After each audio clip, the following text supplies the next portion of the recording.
and welcome back to She Plays the podcast. I am super excited to be joined today by Adrienne Smith, who is the founder and CEO of Gridiron Queendom, also a very decorated tackle football player. So welcome so much to the podcast. Thank you so much, Ashley. I am excited. Yes. Well, I mean, I'm loving all that you've got going on behind you. Anyone who's listening, you can check out this interview on YouTube. But is that Boston Renegades helmet back there? Is that what I'm seeing? Absolutely. I have my Boston Renegades helmet represented, and then also my Team USA helmet as well. I love it. Yeah. So just real quick to start, would you mind telling us a little bit about your background as a professional athlete? Sure. So I started playing women's tackle football in 2006. I'm based in New York City, and I started playing for the team in New York. In 2010, my football career took off. I was one of 45 women who were selected to represent the United States in the first ever Women's World Championship, which took place in Sweden. And that's where I got this helmet from, and one of several championship rings. So Look at that. Look at that. So after, 2010, just the success and just realizing how amazing and how just special women's tackle football was worldwide, not only in the United States, but in Sweden, in Germany, Austria, Finland, etc. I took my skill sets a little farther north, and I started playing for the team in Boston. And that's where I've been ever since 2011. And multi-champion, right? Oh yes, there are more rings over here. I'll put on one more. Oh, absolutely. There we go. For anybody watching, I love it. Yes. So I play for the 6-time Boston champions. I love it. And that was actually going to be my question. Yeah, what other countries do have tackle football for women? So yeah, a lot of European countries, it sounds like. Right. So yes, I mean Australia, Mexico, Germany, Finland, Sweden, England, I think will be represented, in the United States will be playing in the Women's World Championship occurring in Finland later this summer. But then there are also just, women's tackle football teams budding up all over the world. So Morocco, I just got a DM from a player in Belgium. The sport is really taking off, and I'm pleased to be a part of helping that cause. That's amazing. And you were also on the U.S. flag football team, right? The national team there. Yes. So I'm a 5-time member of the U.S. women's national flag football team as well. Yes. That's amazing. All these things that, like, I feel like probably a lot of people don't realize there's a national team for flag football. There's a national team for tackle football. That's incredible. And wide receiver, right? That's your position. Oh yeah, best hands in the business, Ashley. I love it. That's what got all those rings. That's what got all those rings. You need to have rings if you're the best hands in the league. Love it. Yeah. So, and how'd you get into playing tackle football? Like, I know it's becoming a little more popular for younger kids and younger girls to be able to play, but what's your history of getting into the sport? Well, my parents tell me that when I was 3 years old, I used to set my teddy bear Ginger up in front of the television, and we would watch football together. And then every now and then, more often than not, I would just run and tackle Ginger for hours on end. So after that, it was clear I had a love for the sport. And when I was 7, my dad, he bought me a football for Christmas, taught me how to throw a perfect spiral. I then went on to play with the boys in the neighborhood, and then I had a little taste of flag football in high school, but it wasn't until I became an adult that I learned that there was, a full-on like women's professional tackle football league. And I was just amazed. I tried out, I made the team, and it has been a most wonderful journey for me professionally as an athlete, and then also as a businesswoman as well. Yeah, let's chat a little bit too about the business side. So helping develop it, helping to promote it. Talk about, Gridiron Queendom. Right. So like I mentioned, in 2010, that was really my first take on how large the world of women and girls in football really was. And later on in 2013, I was selected to represent the United States again as part of the U.S. Women's National Tackle Football Team. And it was in that year that I said, oh my goodness, I've been playing football now for 7 years. The sport has given so much to me. And Ashley, I just felt like I need to give back. That's the type of person I am. So I've got an MBA from Columbia Business School. I had already started Harlem Hip Hop Tours, which is my edutainment field trip company by then. So I said, you know what? I want to start another company, this one dedicated solely to women and girls who play football, whether it's tackle football, flag football, or who are fans of football. Because as I continue to play and meet other people and meet parents, especially of little girls, the stories of all the bullying still came up. And I'm just like, really, are we at this place as humanity where we still have to denigrate and pick on others simply because they are a different gender and they want to play a game?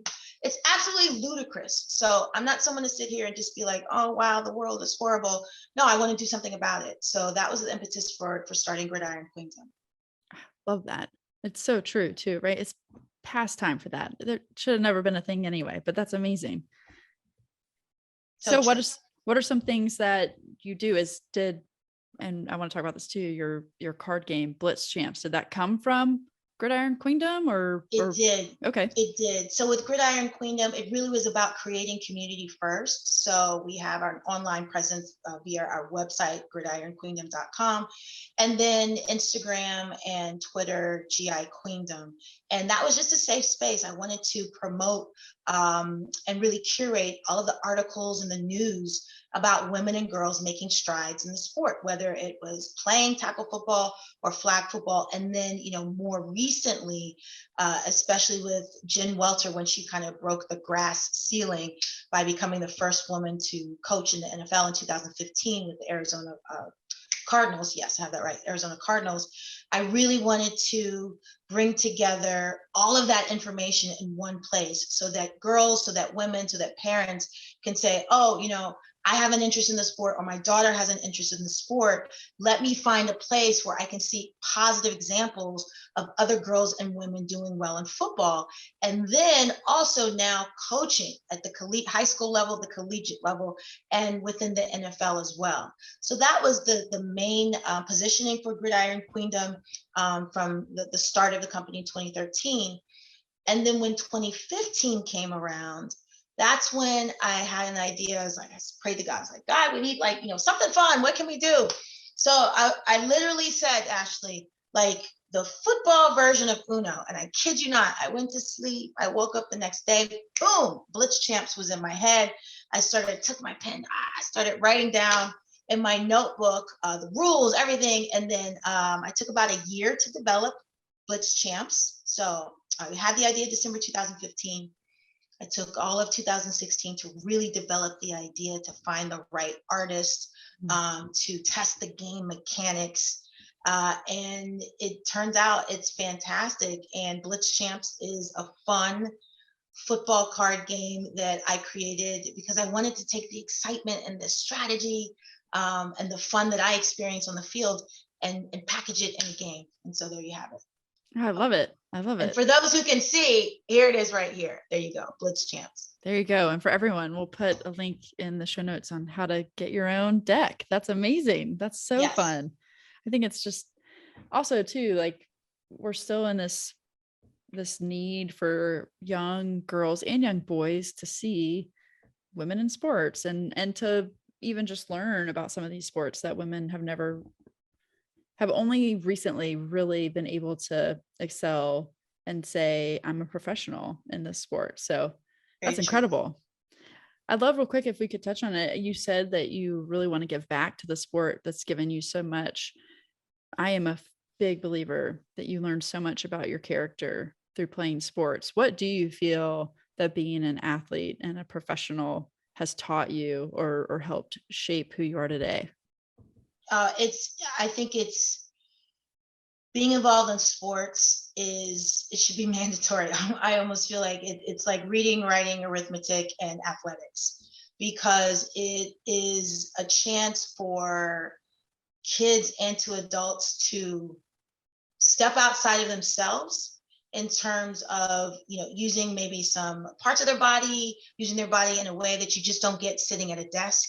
And then also having to interact with people, and in two ways, having to interact with other people kind of from a long-term standpoint if you're on a team, working towards achieving a championship, as I've done with the Boston Renegades, but then also like short term, immediately when you're on the field and you have to make a decision, or the plan was, we're going to run a certain play, but the defense, they've made a good move, and now they force the offense to adjust. How are you going to communicate with your teammates? What is your attitude going to be? Are you going to lift each other up, or fall into that easy trap of self-condemnation and finger pointing? So I know as an athlete, playing sports gives me a way. I always call sports like a microcosm of life. It's a quick, succinct way to experience multiple emotions, different scenarios that I personally have then applied to my life in business as well. That's amazing. When I think too, in business and in sports, I think we can have this idea that I need to be perfect or whatever. And the reality is failure is a part of life, right? And you don't even have to call it failure, but like not being able to do something the way you thought it would is a part of life. And I think sports is a great way to have a quick turnaround on, yeah, that didn't work. Okay, next try, next way of doing something. So I love that. Thank you for sharing that. I think too, so you're a CEO, you're a professional athlete, you're an actress. I'd love to hear, how does balance come into play? What's a workout look like? What's your season? And how are you doing so much? Well, it definitely comes down to time management, and I have to shout out my best friend, Leanne. I think it was 2014. I had kind of a mini meltdown in terms of a project that I was really pushing for. I'd written this screenplay, and it looked like I was going to win this competition. I made it to the semifinalist round, and then I didn't make it all the way. And I don't want to say I put all my eggs in that basket, but I just had so much writing on that. And then when it didn't come through, I felt like this tremendous sense of failure. And, I just was having a moment and venting to her, and she just gave me some tough love. And she said, Adrienne, do you think like Oprah Winfrey is out here crying about what didn't go right? Or is Beyonce upset about some show that didn't work, or a deal that she didn't get done? No, they have plans in place. They keep moving forward. And she said, you really need to work on your time management skills. So I walked myself down to Barnes and Noble, went to the time management section, and just started reading books. And so ever since that moment, I have a spreadsheet of every single day of the year, and I color code my different activities that I do to ensure that I'm putting time, like I'm investing in each project and managing that time. So I've found that I'm able to accomplish a lot more because I'm keeping an eye and keeping an account on how I'm spending time, which is your most valuable asset. So for me, any given week could be working on a film project, a TV project, definitely getting workouts in terms of at least 3 to 4 days a week. And I'm not this gym rat where I'm like in the gym all the time. That is not me. Okay. I like to win. I like to score touchdowns. I like to catch passes, but I am not that person who's 4 hours in the gym. That is not me. Always eating right. You have to have a well-balanced diet and actually getting a lot of rest. That's something that I've focused on the past 4 years. So I try to block out time, 8 hours, to at least be on my sofa or bed horizontally, to try to, assume that I'm going to get some sleep. It might not always happen, but that's the plan. So exercise, eating right, getting rest, and then planning out your time efficiently. Love that. Yeah. Sleep is so important and so overlooked in our society. So kudos to you. Just random question. What's your favorite pregame meal? Oh, you have to have bacon. Bacon Equals touchdowns. That's something that we've discovered in Boston. That's part of our secret sauce. So yes, all of the skilled players, we eat bacon, right? So bacon, eggs, toast, but I have to have bacon on game day at some point. If I don't, we just won't play. I feel like that definitely needs to be on a t-shirt. Bacon equals touchdowns. I have a t-shirt. Oh, perfect. Good. Yes.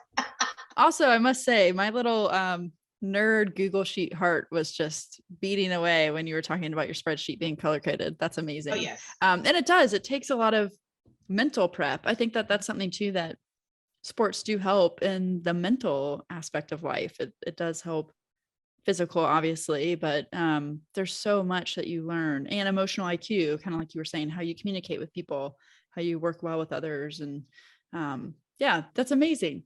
So just something that we're very passionate about and focused on, why we exist, is greater equity in the sports world, greater representation for women, greater broadcast opportunities, more attention, and that can all lead to pay equity. And I know you've done a lot in that world. Can you touch just a little bit on that and what you've done and what you hope you see continue to change and grow? Right. I think the biggest thing is setting a standard of excellence and walking that out every day. So that's something that I'm very proud of the Boston Renegades organization. As a whole, we have set and continue to set the standard for how a professional women's tackle football organization should operate on and off the field. And that draws attention. Everyone loves winners and everyone loves consistent excellency. And when that occurs, you start seeing brands. And for instance, I'm part of Team Milk. You start seeing brands come to the table because they want to align themselves with that standard that has been set. And I think that is occurring more and more across the board, whatever sport it may be, whether it's women's soccer, women's basketball. And when the advertisers start to look, we start to get more publicity and more promotion in terms of broadcasting rights, whether the games are streamed online or broadcasted via linear channel. That whole chicken and the egg scenario starts to swirl together, and you start to see like tens of thousands of people buying tickets to attend women's soccer games here in the States and over in Europe. And we are going to see the same change occurring for women in football here in the United States. I'm so excited that the WFA Championship, our Super Bowl on July 10th, will be broadcast live for the first time ever on ESPN2. That's going to be tremendous. So many eyeballs will be able to tune in and see the magic that we're working with. That's amazing. And we'll definitely, put that in the show notes as well. And it's so good. You're right. It's getting the eyeballs, and it really is taking, I think, a lot of women to get to this position to say, all right, we're going to build it. We're going to make it happen ourselves. And, certainly, brands that come in and know it's a good business decision. It's not a charity. It's not anything else. It's wise to do this. So that's amazing. Kudos to you. It's super exciting. And I know, the championship, the Super Bowl, as you said, I love that. And in July, and then the World Championships later this year. What else are you looking forward to? Anything coming down the pipeline you want folks to know about and be watching for? I always have stuff up my sleeve, even though I don't have it on right now.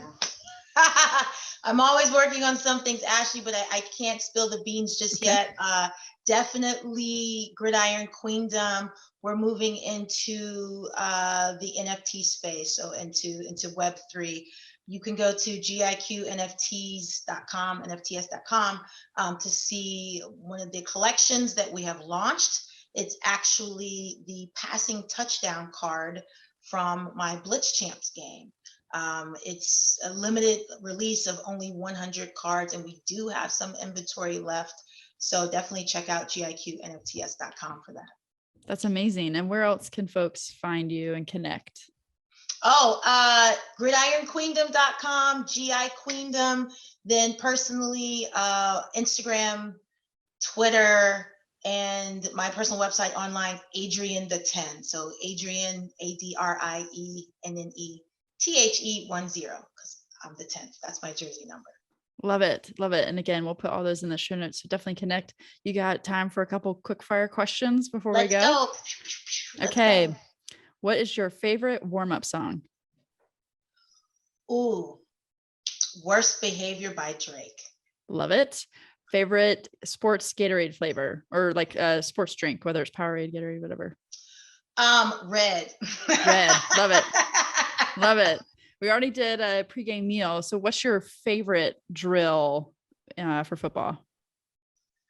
Let's see. Favorite drill for football. I like running the deep routes. I like working with my QB, Allison Cahill, working on those fades, working on those posts. And I always love a good slant.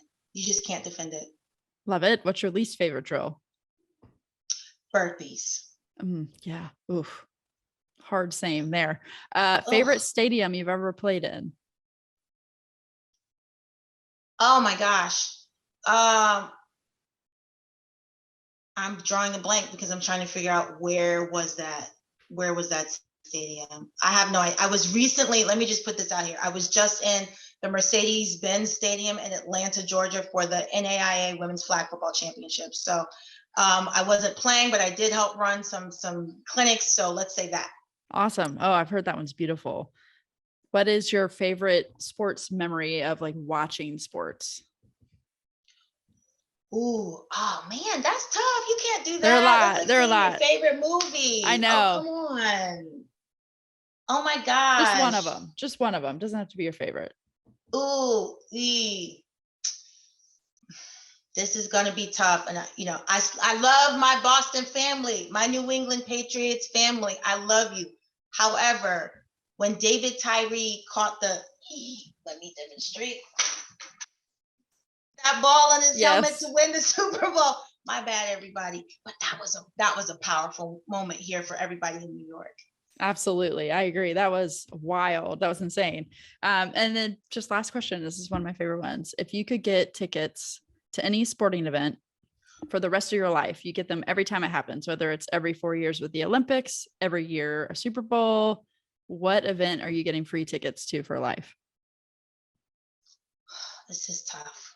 Okay, can I just say right now, I would want tickets to the NFL Super Bowl, but I see that shifting and wanting tickets to the WFA championships, once I'm no longer in them. So how about that? Yeah, makes sense. 100%. Oh, awesome. Well, such a delight to talk with you and so amazing to hear your background and know what you're doing and how you're truly moving the needle forward. So one, thank you for what you do. And super excited to continue watching and following along, and everyone give Adrienne a follow and definitely tune in ESPN2 in July for the WFA Super Bowl. And just thanks again for your time. Really great to chat with you. Thank you, Ashley. Appreciate it.